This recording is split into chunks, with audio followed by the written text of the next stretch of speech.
English grammar part 29। এই পার্টে future forms অর্থাৎ কি কি স্ট্রাকচার ফিউচার অ্যাকশন এক্সপ্রেস করতে ব্যবহার করা হয় সে সম্বন্ধে আলোচনা করা হয়েছে। বাংলা মাধ্যমে সহজে ইংরাজি শিখতে হলে এই ভিডিওগুলো দেখতে থাকো। ফিউচার ফর্মস ভবিষ্যৎকালে কোনো ক্রিয়া বা ঘটনা প্রকাশ করতে আমরা যে ফর্মগুলো ব্যবহার করব সেগুলো হচ্ছে simple present, present progressive, be going to structure এবং ফিউচার টেন্সেস। ফিউচারের যে চারটে টেন্স আছে এগুলো দিয়ে আমরা ফিউচার অ্যাকশন এক্সপ্রেস করতে পারি। ফার্স্ট সেন্টেন্স আছে he leaves for Japan next week, সে পরের সপ্তাহে জাপান যাচ্ছে। এটা সিম্পল প্রেজেন্ট টেন্সে আছে এবং এটা একটা প্ল্যান্ড অ্যাকশন, স্থিরীকৃত হয়ে গেছে। তাহলে এটা আমরা সিম্পল প্রেজেন্ট টেন্সে এক্সপ্রেস করব যদি কোনো প্ল্যান্ড অ্যাকশন হয়। সেকেন্ড সেন্টেন্সে আছে I will meet John this evening, আজ সন্ধ্যাবেলা আমি জনের সাথে দেখা করব। এটা কিন্তু কোনো প্ল্যান্ড অ্যাকশন নয়, এটা at the time of taking decision. আমাকে কেউ বললো জন কানাডা থেকে ফিরেছে, তাহলে আমি ডিসিশন নিলাম আজকে সন্ধ্যাবেলা তার সাথে দেখা করব। তাহলে আমার ডিসিশনটা আমি অ্যানাউন্স করছি আর সিদ্ধান্তটা জানাচ্ছি, তাহলে এটা কোনো প্ল্যান্ড অ্যাকশন নয়, আমি এই মুহূর্তে একটা সিদ্ধান্ত নিলাম।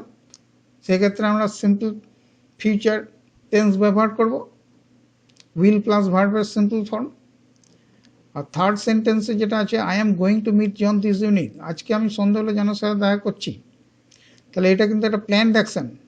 যখনই আমি একটা ডিসিশন সিদ্ধান্ত নিলাম তারপরেই তো সেটার প্ল্যান্ড হয়ে যাচ্ছে। সুতরাং I am going to meet John this evening এটা কিন্তু প্ল্যান্ড অ্যাকশন।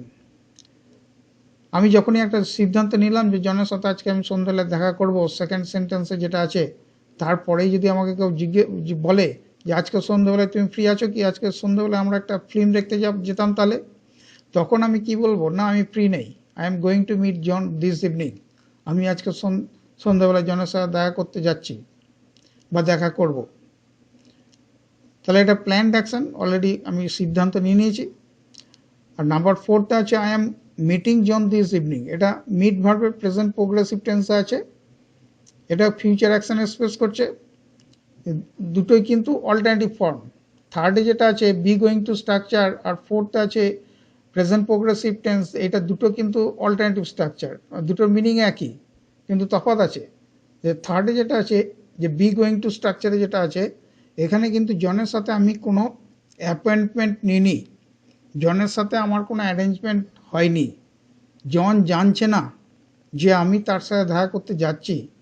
তাহলে আমাকে দেখে জন একটা সারপ্রাইজ পেতে পারে, জন মে গেট এ সারপ্রাইজ। কিন্তু ফোর্থে যেটা আছে এটা একটা প্ল্যান্ড অ্যাকশন, কিন্তু জনের সাথে আমার একটা অ্যাপয়েন্টমেন্ট হয়ে গেছে, জনের সাথে আমার একটা অ্যারেঞ্জমেন্ট হয়ে গেছে, জন জানছে যে আমি তার কাছে যাচ্ছি। তাহলে simple present tense is used to express a definite future arrangement. will plus infinitive, এখানে ইনফিনিটিভ মানে হচ্ছে সিম্পল ফর্ম ধরতে হবে, কোনো কোনো গ্রামার বইয়ে এই সিম্পল ফর্মটাকে ইনফিনিটিভ হিসাবে বলা আছে। তাহলে উইল প্লাস ইনফিনিটিভ আমরা কোন ক্ষেত্রে ব্যবহার করব, it is use to express an intention at the moment of decision, তাহলে এটা কোনো প্ল্যান্ড অ্যাকশন নয়। Be going to structure is used to express a planned intention with no arrangement. Present progressive tense কোন কোন ক্ষেত্রে ব্যবহার করব, না it is used to express a planned intention with a definite arrangement.